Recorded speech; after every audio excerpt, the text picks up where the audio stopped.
Assalamualaikum warahmatullahi wabarakatuh. Kembali bersama saya Ramlah Lubis dalam pembahasan mencatat penerimaan dan pembayaran bunga dalam materi akuntansi perbankan dan keuangan mikro. Adapun tujuan pembelajaran, setelah pembelajaran selesai, peserta didik diharapkan mampu mencatat penerimaan dan pembayaran bunga. Adapun materi pembelajaran pada pertemuan kali ini adalah yaitu yang pertama, perhitungan dan pencatatan bunga tabungan, yang kedua, perhitungan dan pencatatan bunga deposito berjangka, dan yang ketiga, perhitungan dan pencatatan jasa giro. Baiklah nak, kita lanjut ke materi pertama, perhitungan dan pencatatan bunga tabungan. Ada 3 metode yang bisa kita lakukan dalam menghitung bunga tabungan. Yang pertama, metode floating. Maksudnya, bunga dihitung atas dasar lamanya saldo mengendap dengan suku bunga yang berubah-ubah. Yang kedua, berdasarkan lamanya saldo mengendap. Cara ini hampir sama dengan cara pertama, hanya saja untuk cara kedua itu suku bunganya tetap. Yang ketiga, berdasarkan saldo terendah. Bunga dihitung atas dasar saldo terendah yang muncul dalam suatu. Untuk lebih memahaminya, berikut rekening koran atas nama Sultan pada bank SMK kita. Bisa kita lihat di sini. Nomor rekening, nama penabung, periode, ini kita beri contoh ya, di periodenya di bulan Juli tahun 2019. Kemudian kolom tanggal, ini kita isi sesuai dengan tanggal transaksi. Kolom keterangan, ini kita isi sesuai dengan jenis transaksinya. Kolom debit, ini untuk mencatat ya mutasi penarikan. Dan kolom kredit, ini untuk mencatat mutasi setoran. Dan kolom saldo, ini untuk mencatat perubahan ya saldo akibat adanya transaksi setoran dan juga penarikan ya. Kemudian ini ada data perubahan suku bunga ya. Jadi kalau kita perhatikan suku bunganya ini berubah-ubah ya. Di tanggal 1 itu bunganya 21%, tanggal 8 ya hanya 20%, tanggal 15 naik 20,5%, dan tanggal 20 Juli itu naik kembali 21%, dan tanggal 25 Juli naik kembali menjadi 22%. Berdasarkan ilustrasi di atas, kita akan hitung berapa besarnya bunga tabungan ya berdasarkan metode pertama, metode floating ya. Ada 5 langkah yang harus kita kerjakan ya. Yang pertama, hitung lamanya saldo mengendap. Yang kedua, tentukan suku bunga berdasarkan data perubahan bunga. Langkah yang ketiga, hitung bunga per masing-masing saldo yang mengendap tadi. Baru yang keempat, totalkan jumlah bunga ya, bunga tabungan berdasarkan lamanya saldo mengendap. Baru yang kelima, kita catat dalam jurnal.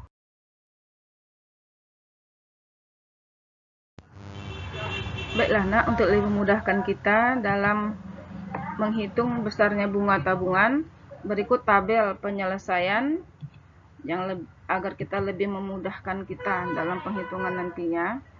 Ini ada kolom-kolomnya, langkah-langkahnya juga lengkap. Langkah pertama, langkah kedua, langkah ketiga, langkah keempat, dan juga langkah kelima ya nak ya. Jadi angka-angka ini nak kita ambil dari rekening koran. Rentang waktunya nih nak juga kita ambil dari rekening koran, yaitu tanggal transaksi. Sedangkan suku bunga ini nak, ini kita ambil dari perubahan data suku bunga ya. Jadi kita mulai langkah pertama, lamanya saldo mengendap ya. Rentang waktu dari 1 Juli sampai dengan 8 Juli itu ada 7 hari. Kemudian suku bunganya ini berdasarkan data, ini ada 21%. Langkah yang ketiga, menghitung bunga. Caranya lamanya saldo mengendap dibagi 360 kali suku bunga dikalikan dengan saldo ya, sehingga hasilnya ini.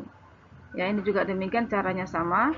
Jadi kalau bisa kita tuliskan di sini caranya ya, kita akan tulis kira-kira seperti ini, 7 per 360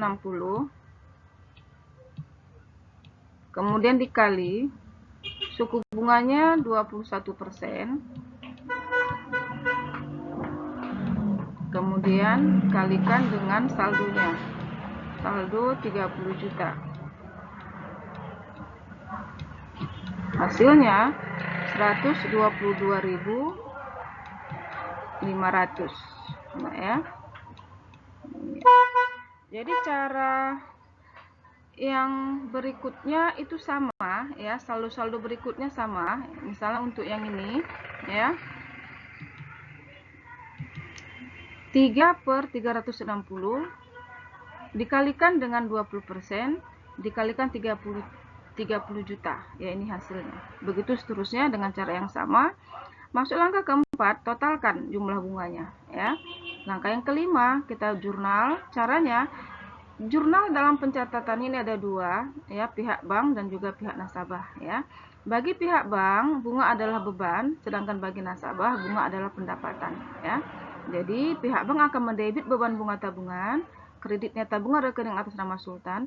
Jadi nama nasabah ini selalu diikutkan. Jadi seandainya nama nasabahnya Sultan, kita wajib mencatat Sultan. Kalau nasabah atas nama Rina, maka harus catat di sini namanya si Rina ya, begitu seterusnya. Kemudian kredit utang PPh. Utang PPh-nya 20% ya. Berarti 20% kalikan dengan 1.640.316,67 ya, hasilnya ini. 328.063,33 rupiah. Kemudian untuk catatan nasabah, nasabah akan mendebit kas ya sebesar 1.312.253,33 dan mendebit utang PPh. Ya, ini juga sama sebesar 20% ya. Hasilnya 328.063,33. Ini salah tulis ibunya nak, ini 328 ya. Kemudian kreditnya adalah pendapatan bunga sebesar 1.640.316,67 ya. Inilah nak cara ya yang bisa kita buat ya sesuai dengan metode yang pertama, yaitu floating. Kita lanjut nak dengan metode yang kedua, lamanya saldo mengendap dengan tingkat suku bunga tetap ya. Jadi langkah-langkahnya nak, yang pertama hitunglah lama saldo mengendap, yang kedua hitung bunga per masing-masing saldo yang mengendap, yang ketiga totalkan jumlah bunga tabungan, baru yang keempat catatlah ke dalam jurnal ya nak ya. Baiklah, kita langsung aja ke tabel penyelesaian ya nak ya. Kita lihat di sini kolom saldo rentang waktu. Untuk rentang waktu ini agak berbeda dengan yang metode floating. Rentang waktu ini langsung aja kita ambil dari rekening koran, tidak kita gabung ya dari data perubahan saldo ya. Kenapa? Karena saldonya di sini adalah saldo tetap ya. Jadi ini rentang waktunya kita ambil dari murni dari rekening koran ya. Lihat perubahan saldonya. Kemudian suku bunga tadi sudah ditentukan 20%. Kemudian perhitungan bunganya caranya sama. Caranya adalah hitung bagi ya lamanya saldo mengendap dibagi dengan 360, kalikan suku bunga baru kalikan dengan saldo ya nak ya. Jadi hasilnya seperti ini, 166.666,67 ya. Jadi untuk saldo yang kedua, ketiga, keempat juga caranya sama. Setelah kita hitung, kita totalkan. Inilah cara yang ketiga ya, langkah yang ketiga. Kemudian masuk langkah keempat ya. Jurnalnya juga sama, hanya beda di angka ya. Berbeda angka karena berbeda metodenya dan juga suku bunganya ya nak ya. Jadi kalau untuk akun-akunnya sama ya nak ya. Jadi untuk pajak tetap 20% ya. Jadi 20% dikalikan dengan bunga tadi 780.556,56 ya. Jadi inilah hasilnya 156.111,11 ya nak ya. Kemudian untuk jurnal nasabah ya, debit kas ya, debit utang PPh, kreditnya adalah pendapatan bunga ya. Selanjutnya kita masuk ke metode yang ketiga, berdasarkan saldo terendah. Kita menghitung bunga berdasarkan saldo terendah ya. Bisa kita lihat. Kalau kita lihat di sini data bunga ya. Pihak bank menentukan bunga berdasarkan saldo tabungan nasabah ya. Jadi untuk saldo sampai dengan 250.000 itu bunganya 0%. Dari 250 sampai dengan 5 juta itu bunganya 15%. Dari 5 juta sampai dengan 20 juta itu bunganya 18%. Di atas 20 juta itu bunganya 21% ya nak ya. Jadi berdasarkan rekening koran atas nama Sultan, ini kita lihat rekening korannya ya. Lihat di kolom saldo, mana saldo terendah, itulah yang kita ambil ya. Sesuai dengan metodenya berdasarkan saldo terendah ya. Maka kita lihat di sini saldo terendah adalah 30 juta. Maka saldo 30 juta ini nanti yang kita hitung ya, kita cari berapa bunganya ya, berdasarkan cara yang baiklah nak, kita langsung aja ke penyelesaian.